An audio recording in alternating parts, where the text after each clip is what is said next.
from? Cary, North Carolina. And how long have you been cooking chili? Just a couple of years. And are you traveling around to a lot of competitions? I do about 4 or 5 a year, different events. It's the second time I've been to Belton. I was here 2 years ago. What do you think of this festival? It's a lot of fun, both days. A lot of people out having a good time. We'll have good weather today, so we should see quite a few people out here. Tell me about your chili. What's special about it? Not sure anything special about it. Got a lot of good competition cooks here. Just love to cook and, away from my computer. And how did you come up with your Doc Jimmy? Someone else came up with it. We've got our own seasoning mix that we sell on Amazon.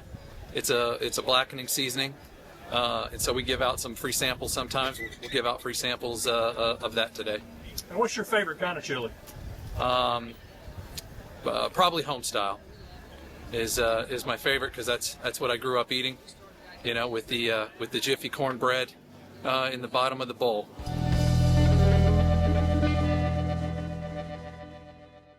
All right, tell me who you are. Hi, I'm Sue Rogers. And how long have you been judging chili? We've been judging chili for probably 3 or 4 years. And do you travel around? And We do. We used to live in Florida, and we moved up to North Georgia, and there's a lot more contest up around this way, so we get out a bit more.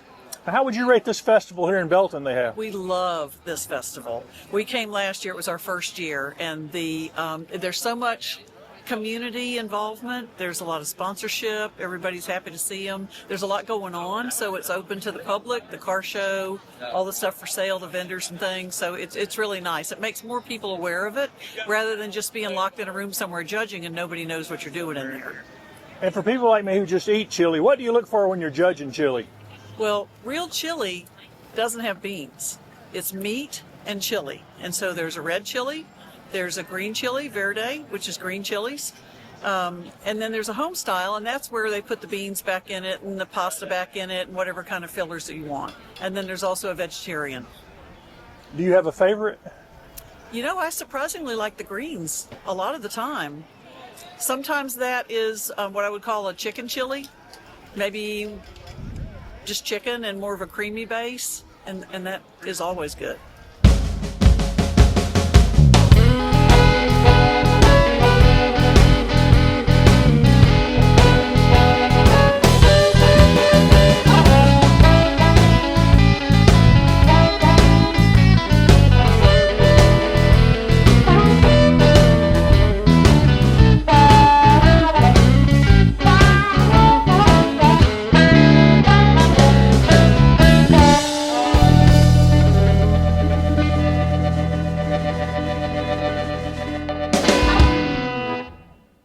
And where are you from?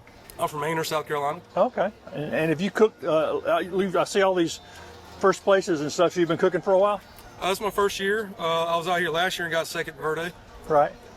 And tell people about your chili. What makes it special? I use 3 meats. I use a chicken and ground pork, and I throw in ham hocks. Ham hocks. So how'd you come up with that? I judged one year at the World Championship, and I tried to get an idea what they were looking for, and so I came up with that chili based on that. And what's your impression of this Belton Festival? And you said you've judged before. Mm-hmm. Oh, I love it out here. It's my second year here. There's a lot of good chili.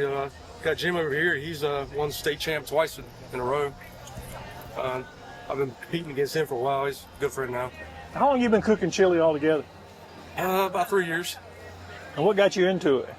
Everybody tells me I need to open up a restaurant, and recently I just started a food truck called the Spicy Gringo, and I'll be cooking birria tacos out of there and using my verde as a hash on top of the rice as a side.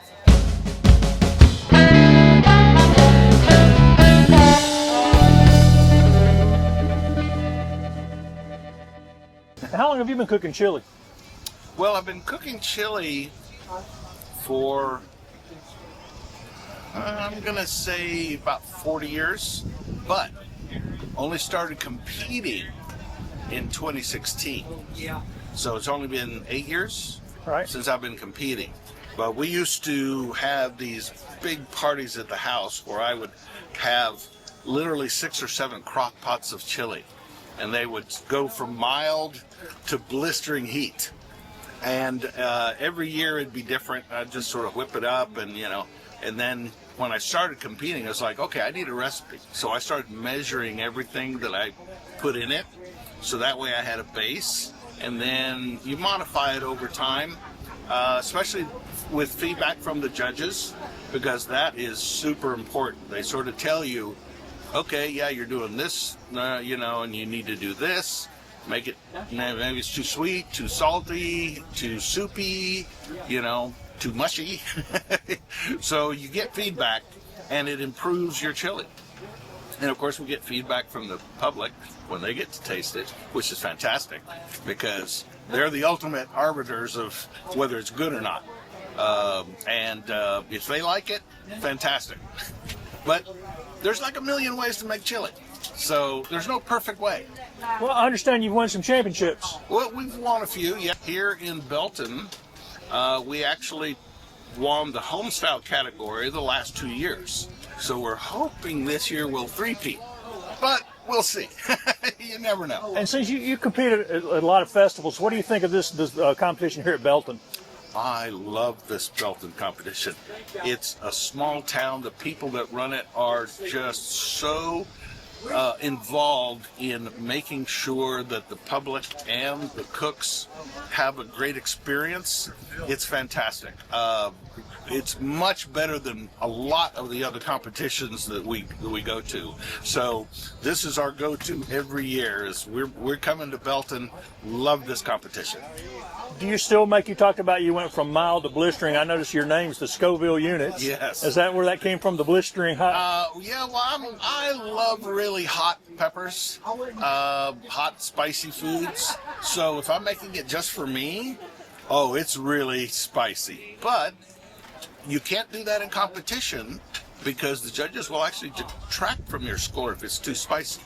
So it's supposed to be a blend of, not too mild, not too spicy, not too sweet, not too salty, sort of middle of the road. That's what they're looking for.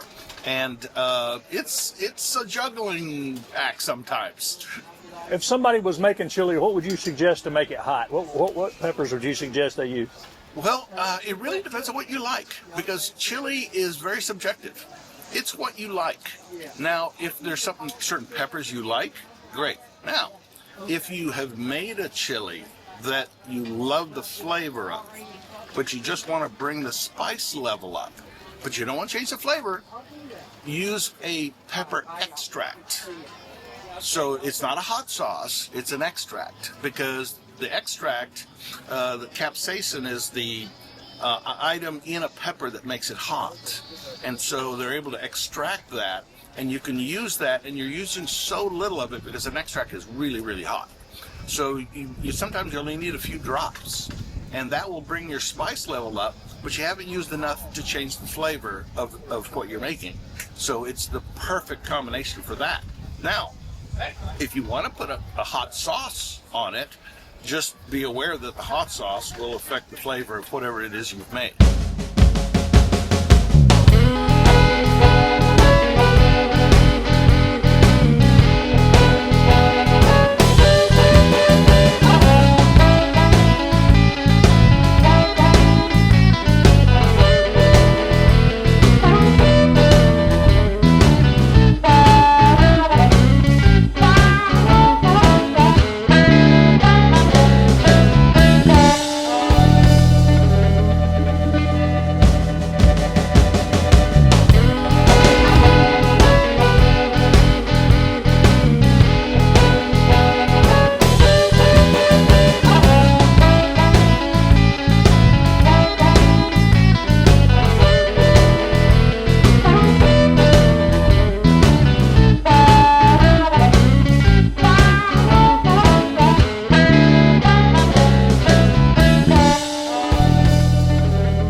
People from everywhere that are here bringing their chili for the state chili cook-offs. There's a lot of people from around the state and other states that come here. So we bring a lot of tourism to the county and to our town of Belton. And it's just good to let people see what we have here.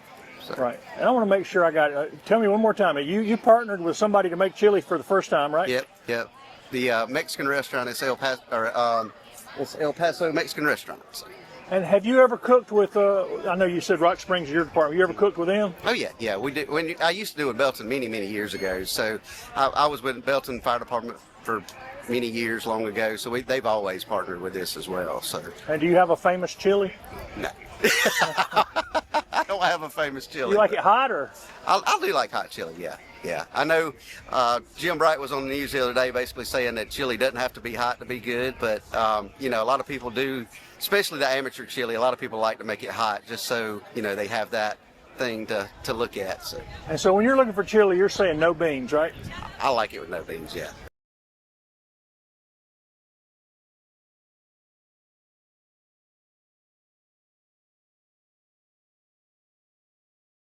You were just telling me, what year is this? How many chili cook-offs we had?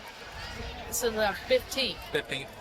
And Started in 09. And remind me how it started. You were just starting to tell me that before we got over here. The men of the church of Belton Presbyterian started this, and then one of the participants really took a big interest in it, Matt Lust. He kind of took it to the next level, and then he wanted to retire from it, so Gene and his wife and my husband and myself, we started in 19 was the first one.